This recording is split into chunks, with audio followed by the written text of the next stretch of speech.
வசனம் மழை போல் பெய்திறங்கும், சத்தியம் மலர் போல் இதழ் விரியும். சத்தியம் சத்தியமே, சத்தியம் சத்தியமே, சத்தியம் சத்தியமே, சத்தியம் சத்தியமே. அனைவருக்கும் வணக்கம்.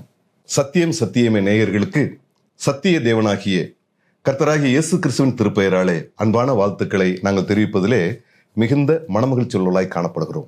பிரியமானவர்களே, உங்களிடத்துல ஒரு முக்கியமான தலைப்பின் கீழே பேசலாம் என்று நான் ஆசைப்படுகிறேன்.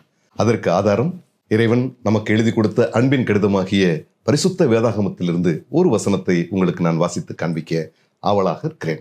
1 தீமோத்தேயு 3வது அதிகாரம் 16வது வசனம். அன்றியும் தேவ பக்திக்குரிய ரகசியமானது யாவரும் ஒப்புக்கொள்கிறபடியே மகா மேன்மையுள்ளது. தேவன் மாமிசத்திலே வெளிப்பட்டார், ஆவியிலே நீதி உள்ளவர் என்று விளங்கப்பட்டார், தேவ தூதர்களால் காணப்பட்டார், புறஜாதிகளிடத்தில் பிரசங்கிக்கப்பட்டார், உலகத்திலே விசுவாசிக்கப்பட்டார், மகிமையில் ஏறெடுத்து கொள்ளப்பட்டார். இந்த வசனத்தை ஒரு கவிதை வடிவிலே தூய ஆவியானவர் மக்களாகிய நமக்கு எழுதி கொடுத்திருக்கிறார். அன்பானவர்களே, உங்களிடத்துல நான் எதை பேசலாம் என்று ஆசைப்படுகிறேன் என்றால் 4 கேள்விகளும் அதற்குள்ள பதில்களும் தான் பார்க்க போகிறோம். தேவன் மாமிசத்திலே வெளிப்பட்டார் என்று பார்க்கிறோம். தேவன் மாமிசத்திலே வெளிப்பட்டார். பிரியமானவர்களே, யோவான் நற்செய்தி நூலிலே ஆதியிலே வார்த்தை இருந்தது, அந்த வார்த்தை தேவனிடத்தில் இருந்தது, அந்த வார்த்தை தேவனாய் இருந்தது என்று வாசிக்கிறோம். ஆனால் அந்த வார்த்தை ஒரு குறித்த காலத்திலே ஏற்ற வேளையிலே மாமிசத்திலே வெளிப்பட்டது. அவர் யாரென்றால் அவர் கர்த்தராகிய இயேசு கிறிஸ்து என்று பார்க்கிறோம். எனவே வார்த்தையை வடிவிலே இருந்த அந்த தெய்வமானவர் மனிதனாக உங்களைப் போல என்னைப் போல மாமிசத்தோடும் இரத்தத்தோடும் அவர் பூமியிலே வெளிப்பட்டார். இதற்காக ஆண்டவராகிய இயேசு கிறிஸ்து பரலோக தெய்வம், வானசேனைகள் எல்லாம் இருந்தவரும் இருக்கிறவரும் வருகிறவருமாகிய சர்வ வல்லமையுள்ள தேவனாகிய கர்த்தர் பரிசுத்தர் பரிசுத்தர் பரிசுத்தர் என்று இரவும் பகலும் ஓய்வில்லாமல் ஆராதித்துக் கொண்டே இருக்கின்றன. அந்த ஆராதனையெல்லாம் துறந்தவராக இந்த பூமியிலே ஏன் அவர் மனிதனாக வெளிப்பட வேண்டும்? இது கேள்விதானே. 4 கேள்விகள் என்று நான் உங்களிடத்தில் சொன்னேன். அந்த கேள்விகளை நான் வாசிக்கிறேன். தேவன் வெளிப்பட்டார், அதாவது தேவன் மாமிசத்திலே வந்தார் அல்லது பிறந்தார் அல்லது வெளிப்பட்டார் என்று வைத்துக் கொள்ளலாம். எதிலே தேவன் வெளிப்பட்டார்? உங்களிடத்தில் நான் சொல்லிவிட்டேன். அதற்குள்ள பதில் மாமிசத்திலே வெளிப்பட்டார். 2வது, எப்பொழுது தேவன் வெளிப்பட்டார்? 3வது, யாருக்காக தேவன் வெளிப்பட்டார்? 4வது, ஏன் தேவன் வெளிப்பட்டார்? இந்த 4 கேள்விகளை மாத்திரம் சற்று நேரம் தியானிப்பதற்கு தேவன் நமக்கு உதவி செய்யட்டும். முதலாவதாக, தேவன் அவர் எப்படி வெளிப்பட்டார்? மாமிசத்திலே வெளிப்பட்டார். பிரியமானவர்களே, உங்களுக்கு படைப்பினுடைய அந்த காரியமெல்லாம் நன்கு தெரிந்திருக்கும். கடவுள் மனிதனை படைப்பின் நாட்களிலே 6வது நாளிலே படைத்தார் என்று பார்க்கிறோம். அதற்கு முன்பதாக 5 நாட்களும் இந்த மனிதனுக்கு தேவையான அனைத்தையுமே படைத்தார். மனிதனை படைத்த பிறகு மனிதன் எழுந்து, ஆண்டவரே அல்லது கடவுளே, எனக்கு சூரியன் தேவை, எனக்கு சந்திரன் தேவை, எனக்கு நட்சத்திரங்கள் தேவை, எனக்கு தாவரங்கள் தேவை, எனக்கு மீன் இனங்கள் தேவை, மிருக இனங்கள் தேவை என்றெல்லாம் கேட்கக்கூடாது.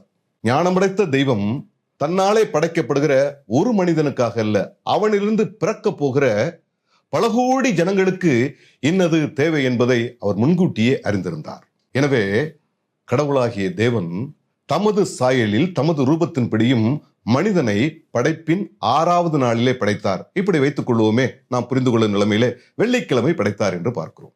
இப்படி வெள்ளிக்கிழமை படைக்கப்பட்ட இந்த மனிதனானவன் தேவனுடைய வார்த்தைக்கு கீழ்ப்படிந்துதானே இருக்க வேண்டும். ஆனால் ஆதியாகமும் துவக்க நூலிலே அவன் பிறந்த சரித்திரம் இருக்கிறது, அவன் எப்படியாக தேவனாலே பிறப்பிக்கப்பட்டான் என்ற சரித்திரம் இருக்கிறது. அதோடு கூட அவன் தேவனுடைய வார்த்தையை மீறி பாவம் செய்தான் என்று போட்டிருக்கிறது. தன்னுடைய கரத்தினாலே படைக்கப்பட்ட மனிதனானவன் பாவம் செய்த போது தேவன் எவ்வளவாக வேதனை அடைந்திருப்பார். அவன் பாவம் செய்து, அதுவும் தேவன் சொன்ன அந்த காரியத்தை மீறி பாவம் செய்து விட்டான். எனவே அவனுடைய மீறுதல், அவனுடைய அக்கிரமம் அவனுக்கு நிம்மதி இழக்க வைத்தது. தேவன் கொடுத்த சகல விதமான ஆசீர்வாதங்களையும் அவன் இழந்து போனான். அவன் மாத்திரமல்ல, அவனாலே மனித குலம் முழுதும் இழந்து போனது. எனவே இப்படி தம்முடைய சாயலில் படைக்கப்பட்ட மனிதன் பாவம் செய்து ஏகமாய் கெட்டு போனதனாலே அவனையும் அவனுடைய பிள்ளைகளாகிய நம்மையும் மீட்க வேண்டிய பொறுப்பு யாருக்கு இருக்கு? தேவனுக்கு தானே இருக்கிறது. எனவே தேவன் இந்த பூமியிலே மனிதனாக வருவதற்கு சித்தம் கொண்டார். எனவே தேவன் மாமிசத்திலே வெளிப்பட்டார் என்று பார்க்கிறோம். காலங்கள் உருண்டோடியது. ஆண்டவராகிய இயேசு கிறிஸ்து இந்த பூமியிலே பிறப்பதற்கு முன்பதாகவே தீர்க்க தரிசிகள் மூலியமாக எழுதப்பட்ட திருவார்த்தையானது நிறைவேறும் வண்ணமாகவே இயேசு கிறிஸ்து வேத வாக்கியங்களின்படியே எனக்காக நமக்காக மானிடனாக பிறந்தார். அவர் படைத்த சூரிய சந்திர நட்சத்திரங்களையும் அவைகளை வைத்திருக்கக்கூடிய அந்த வானத்தையும் நோக்கி பாருங்கள், எவ்வளவு பெருசு. இதையெல்லாம் படைத்த தெய்வம் ஒரு 2.5 கிலோவிலிருந்து 3.5 கிலோவில தான் சின்ன பிள்ளையா பிறக்க முடியுமா? அப்படித்தான் பிறந்தார். மனிதர்களை மீட்க வேண்டும் என்பதற்காக மாமிசத்திலே வெளிப்பட வேண்டும் என்ற ஒரே நோக்கத்தோடு கூட தேவகுமாரன் இயேசு கிறிஸ்து இந்த பூமியிலே அவர் மனிதனாக உங்களைப் போல என்னைப் போல மாமிசத்தோடும் இரத்தத்தோடும் பிறந்தார். இதுதான் தேவன் மாமிசத்திலே வெளிப்பட்டார் என்று பார்க்கிறோம். சரி, இரண்டாவது கேள்வி என்ன? எப்போது தேவன் வெளிப்பட்டார் என்று பார்க்கிறோம். 1 பேதுரு 1வது அதிகாரம் 20வது வசனம் என்ற திருவசனத்தில் வாசிக்கும் போது கடைசி காலங்களில் வெளிப்பட்டார் என்று பார்க்கிறோம். எது கடைசி காலம்? எப்பொழுது ஆண்டவராகிய இயேசு கிறிஸ்து மனிதனாக இந்த பூமியில பிறந்தாரோ அதிலிருந்து கடைசி காலம் தொடங்குகிறது. எதற்கு கடைசி காலம்? பாவத்தை சாபத்தை இயேசு கிறிஸ்து நீக்குவதற்கு அந்த காலம்தான். மாத்திரமல்ல, மனிதர்கள் மனம் திரும்பி இயேசுவிடத்திலே பாவத்தை அறிக்கை செய்து விட்டு தேவ இரக்கம் என்ற மன்னிப்பை பெற்றுக்கொண்டு பரிசுத்தமாய் இயேசு கிறிஸ்துவோடு கூட பயணிக்க வேண்டிய நாட்கள் வந்துவிட்டது. இது கடைசி காலம். எனவே தேவன் மாமிசத்திலே வெளிப்பட்டார். இரண்டாவதாக தேவன் அவர் எப்பொழுது வெளிப்பட்டார்? கடைசி காலத்தில் வெளிப்பட்டார் என்று பார்க்கிறோம். மூன்றாவது கேள்விக்கு நான் செல்கிறேன். யாருக்காக தேவன் வெளிப்பட்டார் என்று பார்க்கிறோம். யாருக்காக தேவன் வெளிப்பட்டார்? ஒரு குறிப்பிட்ட மனித சமுதாயத்திற்காக, ஒரு குறிப்பிட்ட ஜாதிக்காகவா இயேசு கிறிஸ்து மாமிசத்திலே தன்னை வெளிப்படுத்தினார்? அநேகர் அப்படித்தான் சொல்கிறார்கள். அவர் கிறிஸ்தவ மத கடவுள் என்று. மதத்திற்கும் இயேசு கிறிஸ்துவுக்கும் சம்மதம் கிடையாது. இயேசு கிறிஸ்து மத கடவுள் அல்ல. இயேசு கிறிஸ்து கிறிஸ்தவ மதத்துக்கும் கடவுள் அல்ல.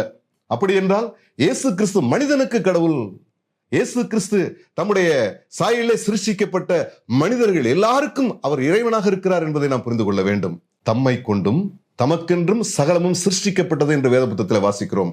அப்படிப்பட்ட இயேசு கிறிஸ்து தன்னுடைய சாயலை படைக்கப்பட்ட மனிதனுக்காக இந்த பூமியிலே அவர் மாமிசத்திலே தன்னை வெளிப்படுத்தினார் என்று பார்க்கிறோம். நாலாவதாக, ஏன் தேவன் வெளிப்பட்டார்? ஒருவேளை இந்த தேவனாகிய இயேசு கிறிஸ்து மனிதனாக அவர் வெளிப்படாமல் போயிருந்தால் மனிதர்கள் செய்த அந்த பாவத்தினாலே வந்த சாபத்தையும் அந்த சாபத்தினாலே வந்த தோஷத்தையும் நீக்குவதற்கு யாராலும் முடியாது.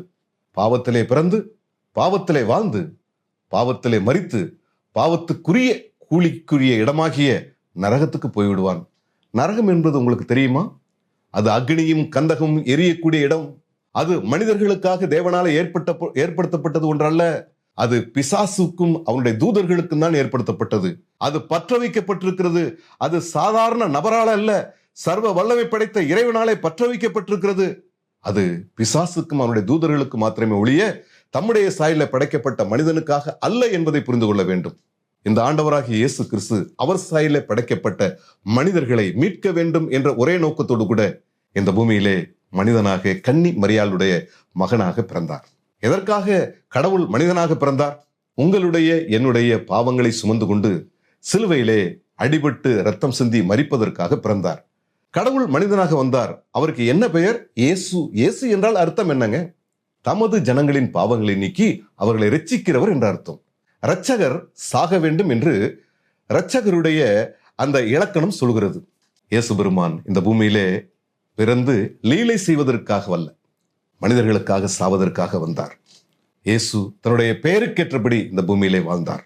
மனிதர்களாகிய நம்மை இரட்சிப்பதற்கு செய்ய வேண்டிய இரட்சக பணியை முழுவதுமாக செம்மையாக 100% செம்மையாக அவர் நிறைவேற்றி தீர்த்தார். எனவேதான் சிலுவையிலே அவர் உங்களுடைய என்னுடைய பாவங்களையும் அந்த பாவத்துக்குரிய சரிக்கு சரியான தண்டனைகளையும் சுமந்து கொண்டு இரத்த சகதியிலே தொங்கும் போது கடைசியா ஒரு வார்த்தை சொன்னார், முடிந்தது என்றார். அப்படி என்றால் என்ன அர்த்தம்? நம்முடைய பாவத்திற்காக, நம்முடைய சாபத்திற்காக, நம்முடைய தோஷத்திற்காக இனி ஒரு பாவ பரிகாரம் தேவையில்லை, எல்லாவற்றையும் நானே செய்து முடித்து விட்டேன், முடிந்தது என்று சொல்லி ஆண்டவராகிய இயேசு கிறிஸ்து சிலுவையிலே அதை வெற்றி மூலமாக செய்து முடித்தார். இந்த ஆண்டவராகிய இயேசு கிறிஸ்துவை நீங்களும் நானும் முழு மனதோடு கூட விசுவாசித்து இரட்சகரும் ஆண்டவருமாக ஏற்றுக்கொள்ள வேண்டியது அவசியம் என்று பார்க்கிறோம். இந்த இயேசு பெருமான் எதற்காக மாமிசத்தில் வெளிப்பட்டார்? எப்படி வெளிப்பட்டார்? ஏன் வெளிப்பட்டார்? யாருக்காக வெளிப்பட்டார்?